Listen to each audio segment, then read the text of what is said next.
You're watching The Digital Lifestyle, your 24-hour source for Apple news and rumors. Filmmakers Rob Baca and Josh Rizzo have been living many a Mac fan's dream.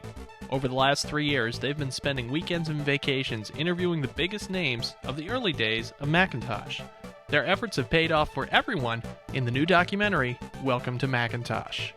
We had a chance to talk to Rob and Josh about their new film as it was about to premiere at the Wisconsin Film Festival.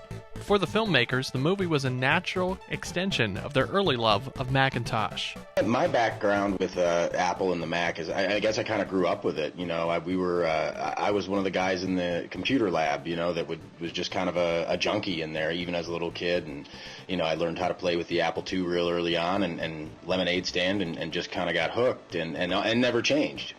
No, I got my background because my aunt was a graphic designer. And every time I'd go to her house when I was little, she would have a Mac. And at the time, she had just bought this state-of-the-art Mac. It was a 2SI. We met in college on basically the first day. I think it was like an intro to photography or something like that. And we were in film school together for all 4 years, both Mac enthusiasts, both real good friends. Joshy was in my wedding. We've just been real dear friends ever since. Early Apple pioneers like Andy Hertzfeld, Jim Reeks, and Guy Kawasaki offered the filmmakers their perspectives in a manner that was conversational and informal. It was so much fun to be around these people. I mean, especially like when you mention Andy Hertzfeld, I mean, just to be in the presence of Andy Hertzfeld, I mean, you know, I consider myself a pretty reasonably smart kind of guy, but this guy is just, to be in the presence of him is humbling. And, you know, it's just, he is so smart and he's funny and he was such a nice guy. All of them were such nice guys. That whole, one of the elements we explore is the Macintosh community and how people interact and are willing to share things with one another. We found that during the making of the film. You know, it held true with everyone. Once we explained the project and the thesis and the goal we were trying to achieve, they were more than happy to accommodate us because they realized that it was a positive thing, you know, and you know, we weren't doing a muckraker or anything like that, you know. It was just everybody was into it and it was a lot of fun, and at each and every interview we conducted was a very nice time, I guess. It was a wonder, like a night, you're talking to a friend because you have this interest in common, and so we were on that level, and it was really nice. One of the challenges in creating an Apple documentary is keeping the film accessible to a wide audience. There was a gentleman at our last screening that was sitting there, and he raised his hand at the end. We were doing a little Q&A kind of feedback thing, and he said, "I don't know anything about computers, and I'm not a computer guy." He goes, "But I totally got it because I'm a Harley-Davidson guy. I have a passion for this, you know, area of fun and you know, and life, you know. So and there's a whole community of the Mac community is very similar kind of thing, you know. There's Mac people, there's Harley people, you know, and he totally got it and understood the notion of what we were trying to get across and the story that surrounds it and the context we put it in, and was able to enjoy the film not being a fan or even a user of computers, which I found was some of the most valuable feedback we got. The hardcore Mac people definitely look at it differently than the new to Mac people, because a lot of the women and men that we brought their spouses that didn't know anything. So when they watched it afterward, the questions and the perception from both was good. That the non-Mac people were like, "I didn't know who Steve Jobs was."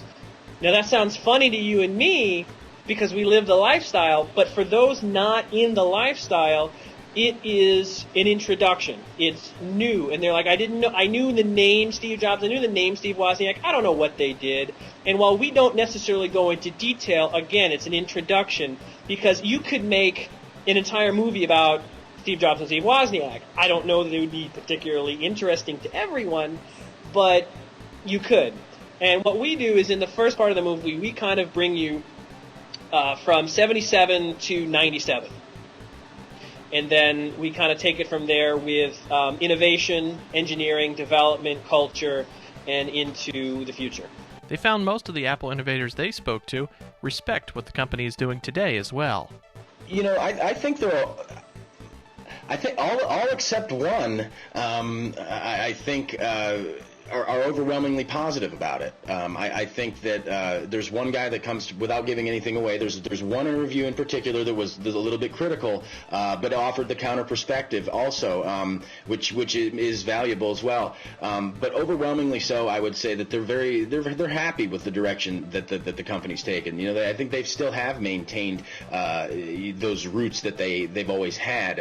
The spirit that is involved in the machine in the beginning is still there to this day, and I think that's what's important to them, and I think that they still feel that, and I think that's why they're still happy with the success, even with, you know, after the release of the iPod.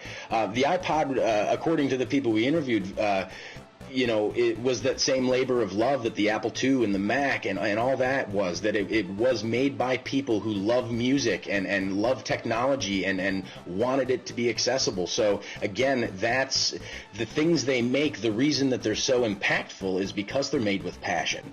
And because work and passion is dumped into them. That's what we found a lot. And they are satisfied with what Apple is doing now because they still feel that passion there to this day. I think that there is also something to be said about a differentiation between the classic Mac guys, the hardcore Mac guys that have been around for a long time, versus the people who have just found out about it since the iPod. Neither one being better than the other, you know, because obviously the iPod is a piece of machinery that drew people into the Apple culture, and now they're of course, we've all read about the iPod halo effect starting to explore the Mac, which is great. And they although there is a difference between the guys who were you know, running 6.0.8 you know, on the black and white machines with the monochrome screen, and the guys who, you know, picked up an iPod and say, hey, I want to see what the computer that comes with it looks like. There is a difference, and we I think, as far as us making the film being concerned with that, I think that I think we kind of addressed that. For the people who have come on lately, I think they'll find it valuable to know a lot of the information and be able to find it all in one place through the film. And the people who have been around for a long time, it's kind of like, let's reminisce and let's enjoy this. I'm glad this is all in one place. The documentary goes on to talk about the fact that it's a passion-driven company. And one of the things you always have to remember about passion is it's not always right. It's passion, and what that means is you know, is things like the iPod and, you know, the MacBook Air being a passion item. Although we don't really touch on it in the film, you can use that as a modern example of something that is really innovative and really cool, but is the idea of only a few people. And that's me not knowing, making an assumption, but you can kind of see individuals behind it, and you can see passion and belief in one idea. And I think that's what's made Apple is that it is a founder-driven, passion-driven company. Of course, much of that passion comes from Apple's CEO and founder, Steve Jobs. Rob and Josh tried to get Steve's opinion for the film. And in fact, I don't want to ruin it, but there is a small segment dedicated to the attempt. Yeah, that's kind of the idea, and you know, that's another. There's a few laughs in there. It's good.